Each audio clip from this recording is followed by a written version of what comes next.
Hello everyone. Today, I want to talk about growing phenomenon on university campuses across Malaysia. It's a story that goes far beyond the typical narrative of students working for little extra cash.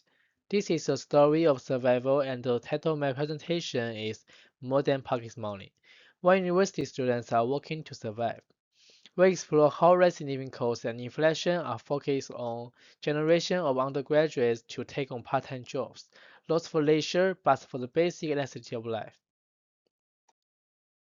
To fully understand this problem, our talk will be divided into four sections.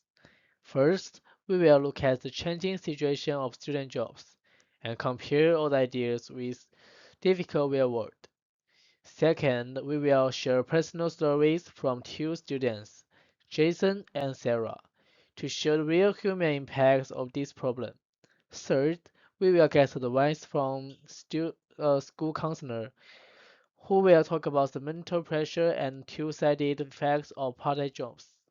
In the last part, we will talk about big social problems and what the future might be like for these students.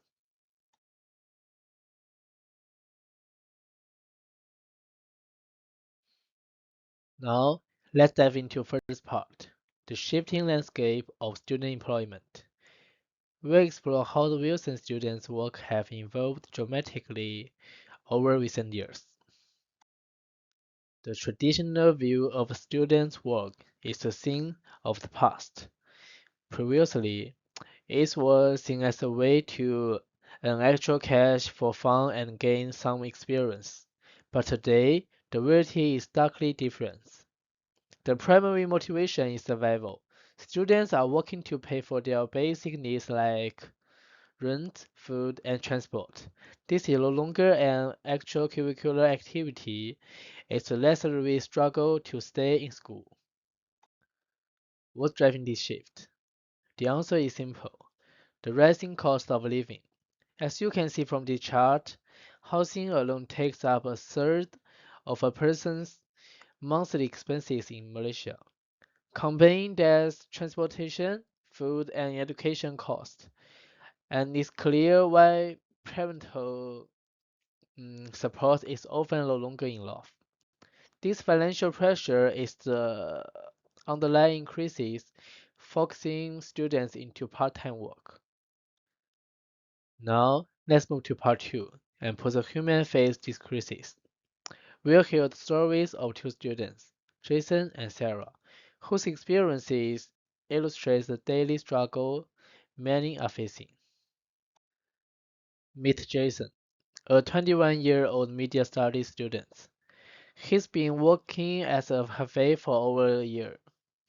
What started a way to earn extra money quickly turned into necessity. As he told me, if I quit my job tomorrow, I wouldn't know how to pay the rent and buy food. His story is a stark example of how part-time job has become a lifeline. Jason's daily life is a constant battle. He struggles to balance his studies with work, often finding his mind wandering to financial worries even in class. The exhaustion is palpable. He told me free time is now a luxury. He sacrifices sleep and social life, causing a cycle work and study just to get by. This image captures the overwhelming anxiety many students like Jason feel. Next, we have Sarah, a 20-year-old business student. His initial motivation was independence, a desire to learn and grow. But like Jason, the reality of city living cost meant his part-time job became essential. What started as a choice quickly turned into a necessity. Sarah's experience highlights the double-edged sword of part-time work. On one hand, he's gained valuable life skills and greater appreciation for money. On the other hand, he sacrificed the quintessential university experience, joining clubs and hanging out with friends. The exhaustion is real, making it hard to focus on his studies after a long shift. To get a broader perspective, let's turn to part 3 and hear from an expert on the front lines of this issue, a university student counselor, Mr. Hope, a student counselor with many years of experience, confirms what we've heard. He's seen a clear increase in number of students working part-time, and he identifies the rising cost of living as a primary driver. His observation validates that this is a widespread issue affecting students across the board. The psychological toll is immense. Mr. Ho points out the constant anxiety and growing cases of burnout among working students. It's crucial to dispel the misconception that this is just about actual spending money. For many, it's a matter of being able to continue their education. Um, the stress is real, and it's taking a serious toll on their mental health. Finally, let's look at the bigger picture in part 4, the systemic challenges and what the future holds for these students. The problem is not just individual, it's systemic. Nationwide inflation is the root cause, and while university offers support, it's often not enough.